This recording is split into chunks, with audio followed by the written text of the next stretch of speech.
Tanaman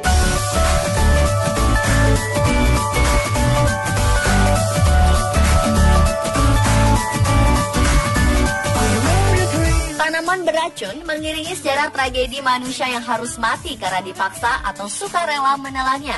Sebut saja Socrates yang harus menerima kenyataan dihukum mati karena dituduh tak percaya Tuhan oleh pengadilan Athena. Ia dipaksa meminum ramuan tanaman hemlock hingga akhirnya keracunan dan mati lemas. Begitu pula dengan Shakespeare yang kerap membunuh karakter dalam karya sastranya dengan tanaman beracun. Juliet menelan Belladonna hingga tewas. Ternyata tanaman beracun seperti ini tak hanya ada di Eropa dan cerita saja. Di Indonesia pun ada beberapa spesies tanaman seram yang dalam dosis berlebih bisa membunuh. Berikut on the spot merangkumnya dalam 7 tanaman pembunuh di Indonesia.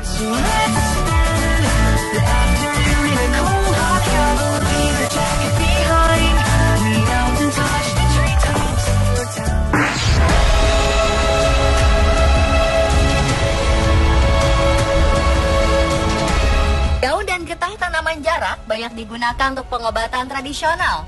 Tapi siapa sangka biji jarak adalah pembunuh yang mematikan. Memakan 2 biji jarak sudah cukup membunuh seseorang. Pada April 2013, Gedung Putih dihebohkan dengan sebuah surat yang ditujukan untuk Presiden Amerika, Barack Obama, yang di dalamnya terlampir racun ricin. Ricin merupakan senyawa sampingan yang dihasilkan dari pengolahan biji tanaman jarak. Senyawa ini dapat mengakibatkan orang tewas karena gangguan sistem peredaran darah dan pernapasan. Saat ricin masuk dalam tubuh, 1 molekul ricin akan membunuh 1 sel.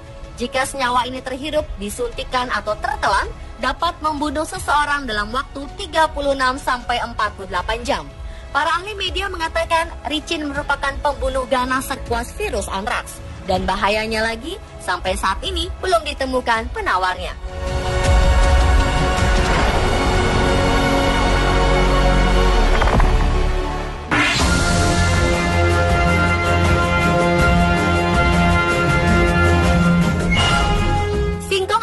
Memang mengandung racun namun kadarnya berbeda tergantung varietasnya. Singkong pahit atau bernama latin Manihot glaziovi yang juga dikenal sebagai ubi racun atau singkong karet memiliki kadar racun yang lebih tinggi dibanding singkong manis Manihot utilissima, singkong yang kita konsumsi sehari-hari. Racun biasanya berada di daun dan umbi singkong. Racun ini diketahui sebagai senyawa cyanogenik glycoside yang oleh enzim dapat menghasilkan asam sianida. Sianida dikenal sebagai pembunuh berdarah dingin dan sulit dideteksi. Ia tak berasa, tak berbau, dan tak berwarna. Satu-satunya indikator untuk mengetahui sianida ada pada singkong adalah warna kebiruan yang muncul pada umbi bila lama terpapar udara. Racun sianida akan jauh berkurang bila dipanaskan. Banyak korban keracunan akibat salah dalam pengolahan singkong karena memasak umbi dan daunnya tidak sempurna.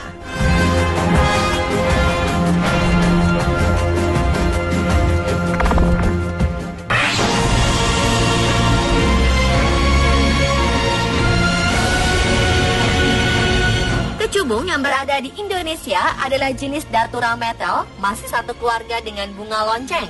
Kecubung ini mengandung beberapa senyawa kimia yang berkhasiat menyembuhkan. Kandungan ini membuat kecubung dapat dimanfaatkan sebagai obat tradisional untuk berbagai penyakit, seperti asma, rematik, sakit pinggang, penggelinu, dan lain-lain. Bagian yang paling sering dipakai sebagai obat herbal adalah daunnya.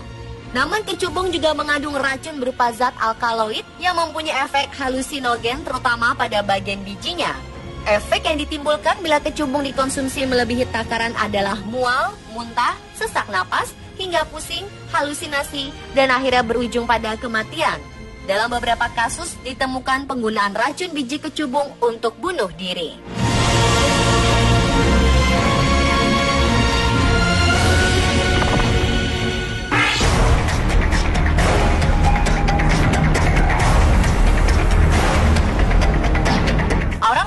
Sering menyebut gimpi-gimpi sebagai tanaman penyengat karena bila kulit tersentuh daun gimpi-gimpi sedikit saja, rasanya seperti tersengat oleh panas luar biasa dan tidak akan pernah hilang hingga berbulan-bulan. Tanaman ini diketahui pernah membunuh hewan dan manusia. Biasanya tumbuh di hutan timur laut Australia dan hutan Maluku Indonesia. Saking kuat racunnya, daun gimpi-gimpi yang telah kering ratusan tahun pun masih mengandung racun moredin. Racun ini biasanya terdapat pada bulu tanaman gimpi-gimpi. Bila Anda ke hutan dan melihat tanaman ini, segeralah menjauh.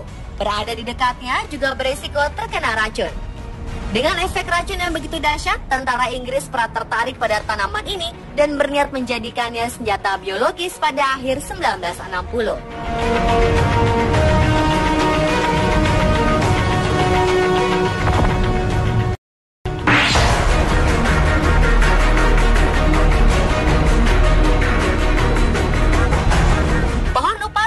Legendaris pada masa penjajahan VOC di Nusantara. Bahkan selama berabad-abad menjadi momok menakutkan bagi tentara Belanda karena rakyat berjuang menggunakan racun upas sebagai senjata. Sampai pada akhirnya Letnan Gubernur Thomas Stanford Raffles mengutus Thomas Horsfield, naturalis asal Amerika Serikat, untuk mempelajari racun pohon tersebut. Hasilnya, pohon upas memang mematikan, tapi hanya lendirnya saja. Efek racun pohon upas cukup mengejutkan ketika diuji cobakan kepada seekor ayam dan anjing yang langsung mati dalam waktu 2 menit saja. Sampai sekarang pohon upas masih dapat ditemukan di Indonesia. Di Jawa ia lebih dikenal sebagai pohon ancar. Terkena getahnya sedikit saja, orang tersebut akan kejang-kejang lalu mati.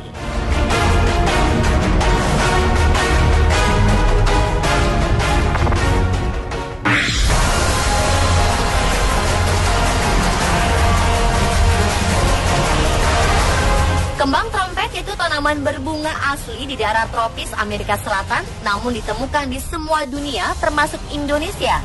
Kembang trompet, nama ini datang dari bunga berupa trompet terjumbai, tertutup bulu-bulu halus yang menggantung dari pohon. Bunga ini mempunyai ukuran 14-50 cm serta berbagai warna, putih, kuning, oranye, dan pink.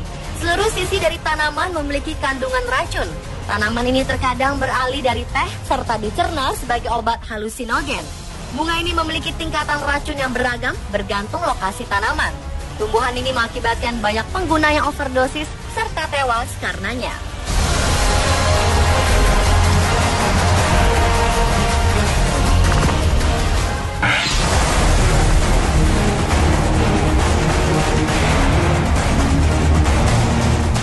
Strychnine lebih dikenal sebagai kacang racun atau tombol Quaker, yaitu pohon asli India serta Asia Tenggara.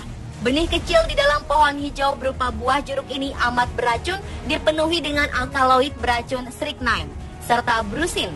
30 mg racun ini cukup fatal untuk orang dewasa serta dapat mengakibatkan kematian yang dimulai dengan kejang-kejang hebat. Tanaman ini menyerang stimultan dari ganglia sensoris di tulang belakang.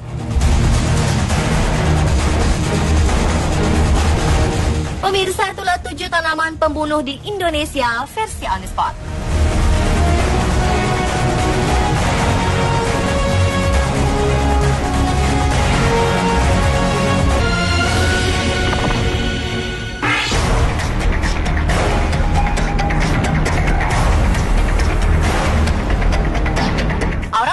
Sering menyebut gimpi-gimpi sebagai tanaman penyengat karena bila kulit tersentuh daun gimpi-gimpi sedikit saja, rasanya seperti tersengat oleh panas luar biasa dan tidak akan pernah hilang hingga berbulan-bulan.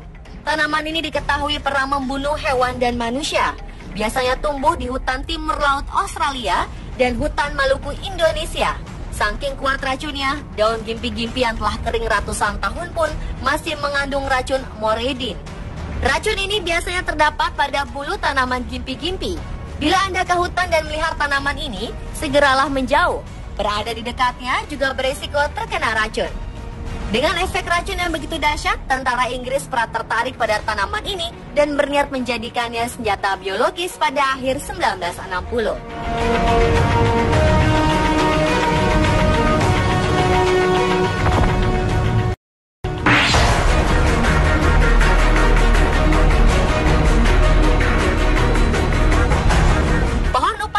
Legendaris pada masa penjajahan VOC di Nusantara. Bahkan selama berabad-abad menjadi momok menakutkan bagi tentara Belanda karena rakyat berjuang menggunakan racun upas sebagai senjata. Sampai pada akhirnya Letnan Gubernur Thomas Stanford Raffles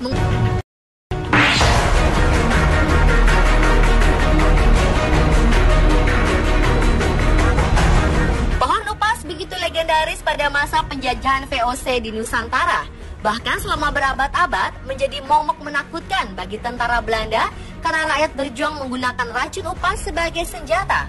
Sampai pada akhirnya Letnan Gubernur Thomas Stanford Raffles mengutus Thomas Horsfield, naturalis asal Amerika Serikat, untuk mempelajari racun pohon tersebut. Hasilnya, pohon upas memang mematikan, tapi hanya lendirnya saja. Efek racun pohon upas cukup mengejutkan ketika diuji cobakan kepada seekor ayam dan anjing yang langsung mati dalam waktu 2 menit saja. Sampai sekarang pohon upas masih dapat ditemukan di Indonesia. Di Jawa, ia lebih dikenal sebagai pohon ancar. Terkena getahnya sedikit saja, orang tersebut akan kejang-kejang lalu mati.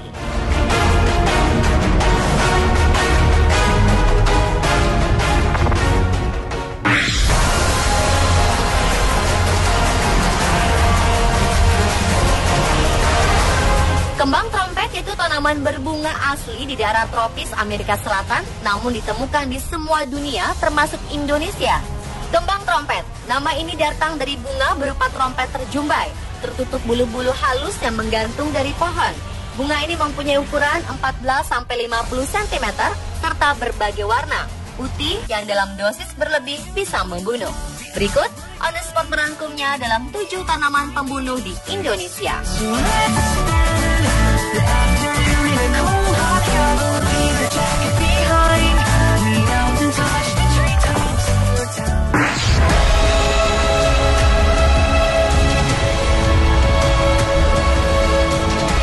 Daun dan getah tanaman jarak banyak digunakan untuk pengobatan tradisional. Tapi siapa sangka biji jarak adalah pembunuh yang mematikan. Memakan 2 biji jarak sudah cukup membunuh seseorang. Pada April 2013, Gedung Putih dihebohkan dengan sebuah surat yang ditujukan untuk Presiden Amerika, Barack Obama, yang di dalamnya terlampir racun ricin. Ricin merupakan senyawa sampingan yang dihasilkan dari pengolahan biji tanaman jarak. Senyawa ini dapat mengakibatkan orang tewas karena gangguan sistem peredaran darah dan pernapasan.